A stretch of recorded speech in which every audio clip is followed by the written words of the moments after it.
door. Hey guys, okay, so what I'm going to do today is I'm going to show you how I make bread. Now, I've made bread for many, many years, and I decided that I was going to make some gluten-free bread. Because gluten-free bread is much safer and healthier for everybody to eat. And so I thought I'd check out this sprouted spelt flour and how it works. And it works amazing. So I love using this. And honestly, what's really awesome is that the price is really good too. Because even though it costs more than regular flour, by the time I make the bread, it's actually cheaper than buying a loaf of good, healthy bread.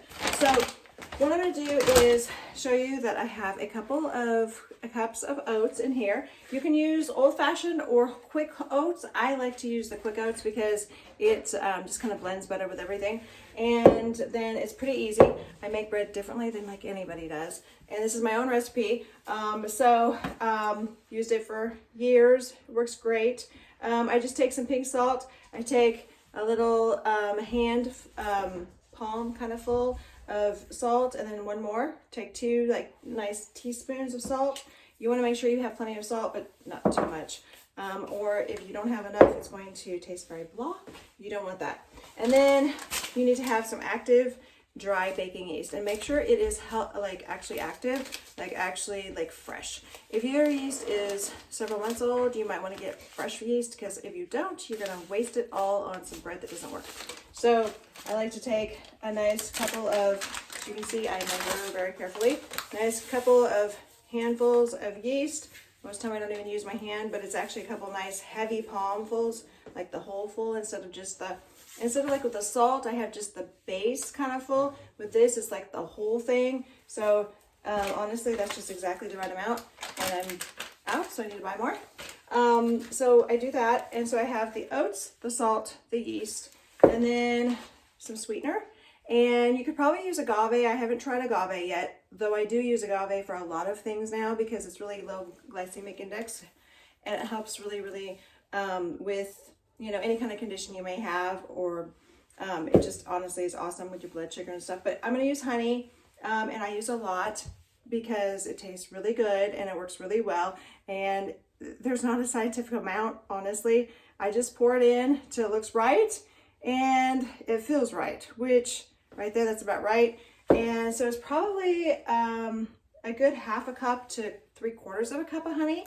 The oats are 2 cups of oats. I think I may have said that, but 2 cups of oats and maybe 3/4 cup, maybe 1/2 cup of honey to 3/4 cup. Just kind of varies. It kind of depends on your taste too. If you want it sweeter or less sweet, it won't make a difference in how the bread turns out so much between 1/2 cup to 3/4 of a cup. It'll just make it sweeter and yummier if you have a little more.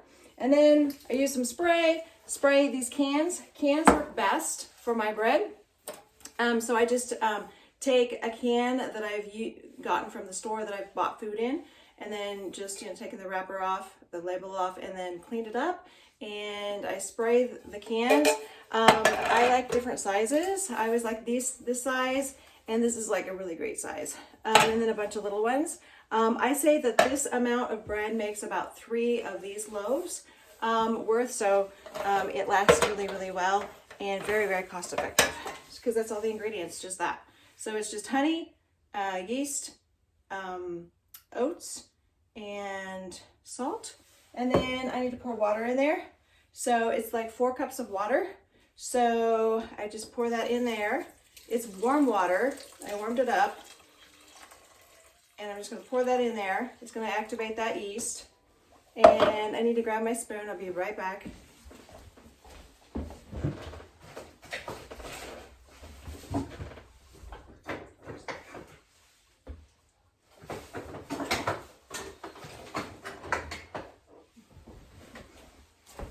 Okay, so I couldn't find my spoon.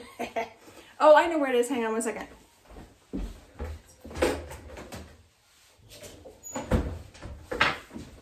Ah, yes. I remember where it went.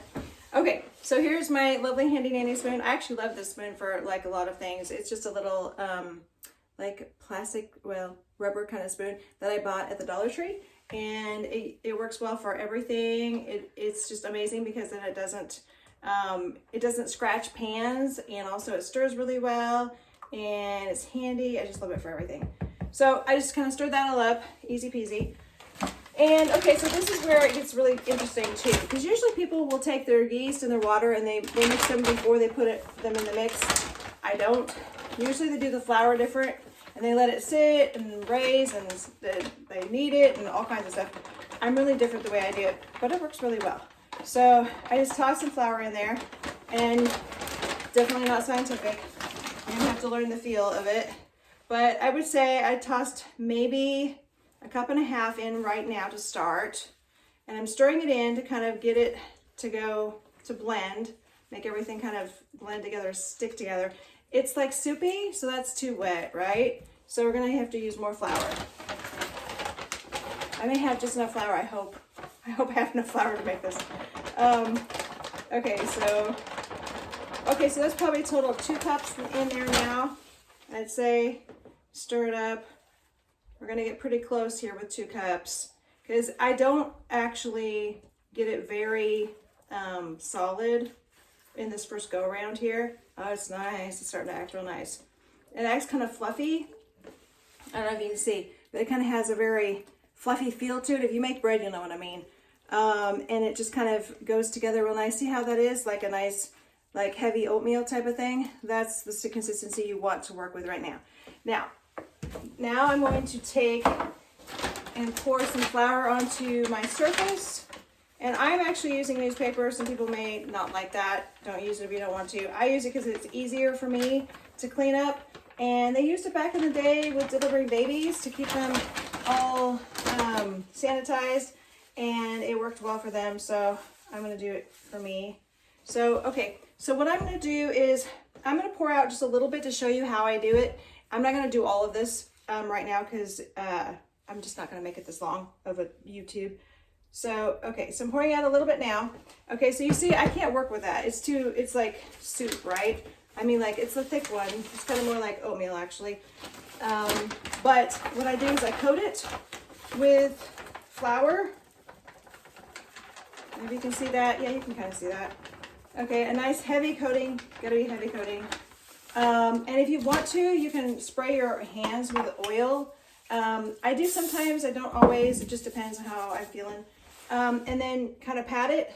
If you can see that. Yeah, you can kind of see that. I'm kind of patting it in so where it kind of gels in there. And then I kind of scoop the flour and the bread kind of in. Or I guess it's going to be bread, but the dough kind of in.